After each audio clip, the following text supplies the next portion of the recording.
Autonomous vehicles are like highly intelligent drivers on the road, using advanced sensors and sophisticated AI to perceive their surroundings, make decisions, and navigate without any human intervention. Just as we rely on our eyes, ears, and brain to drive safely, autonomous vehicles depend on cameras, LiDAR, radar, and powerful onboard computers to ensure a smooth and secure ride. Their ability to analyze real-time data and follow road rules resembles our own decision-making process while driving. And like any responsible driver, safety is their top priority with redundant systems and fail-safe mechanisms in place.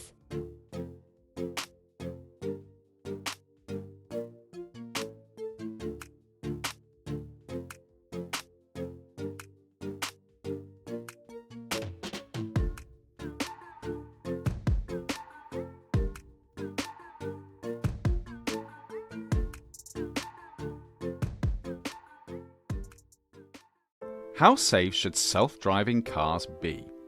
This question is becoming increasingly important as companies like Waymo, Uber and others test their self-driving vehicles on public roads.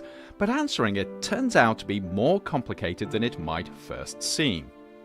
Around the world, something like 1.3 million people are killed each year by vehicles. If self-driving cars could put a dent in this, it would be a great achievement. Many of these deaths are down to human error. In contrast, self-driving cars don't drink, they don't text, and they don't fall asleep at the wheel. Reducing deaths and injuries from these causes shouldn't be too hard for self-driving car manufacturers, but it'll only count if their technology is so good that it doesn't end up killing or injuring people in other ways. Here, manufacturers are going to have to work hard to ensure their cars don't fall into human-like behaviors like misreading road conditions or missing important safety cues. But they're also going to have other challenges to grapple with, like sensors that fail to detect pedestrians, or algorithms that misinterpret what the car sees, or even machine brains that just plain make bad decisions. Because of these new and as yet poorly understood risks, manufacturers are going to have to take great care to ensure their vehicles are acceptably safe. But this still leaves us with the question of how safe is safe enough? Human drivers are a good place to start here, and where better to look than Arizona, where many of these vehicles are currently being tested. It's also sadly where the first pedestrian was killed by a self-driving car. In 2016, 952 people were killed in vehicle crashes in Arizona, and many of these were down to human weaknesses. For instance, 21% of the drivers involved in these crashes were impaired by alcohol, drugs, or medication, and 2% of them by illness, sleep, or fatigue. Imagine what these figures would look like if 30% of those vehicles on the road were driving themselves. There's a chance that around 90 lives a year could be saved, as long as the self-driving technology was completely safe. But what if it wasn't? What if these autonomous vehicles also ended up killing some people who otherwise would still be alive? In this case, how do we work out what acceptably safe means? One way to approach this is to use the number of fatalities per billion miles traveled. In urban Arizona, there were 518 people killed by cars in 2016, or around 11 people killed per year for every billion miles traveled in the state. This is equivalent to around a 1 in 13,000 chance of being killed by a vehicle each year if you live somewhere like Phoenix.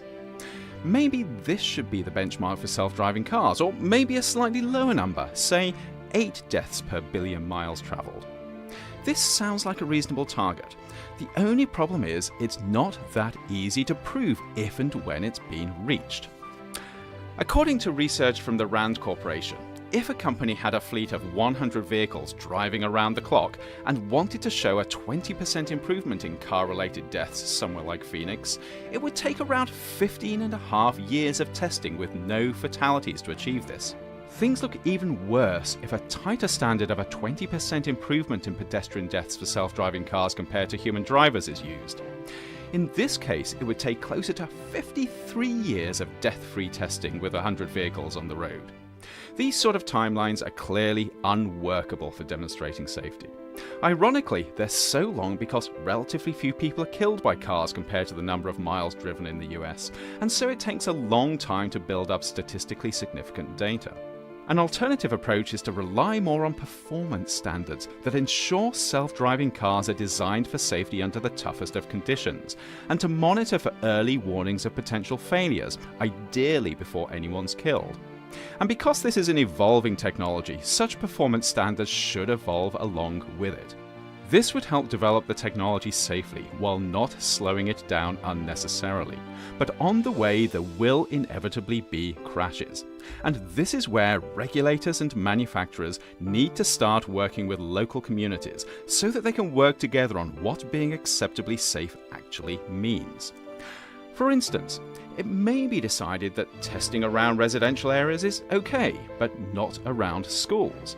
Or it may be agreed that testing where pedestrians are likely to be paying less attention, college campuses for instance, is not such a good idea.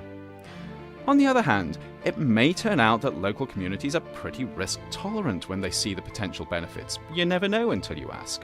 The bottom line is that while self-driving cars could make roads safer if the technology is developed responsibly, it's up to manufacturers, regulators, and everyone else affected by them to decide how safe is safe enough, and what they're willing to risk to reach the benefits the technology offers.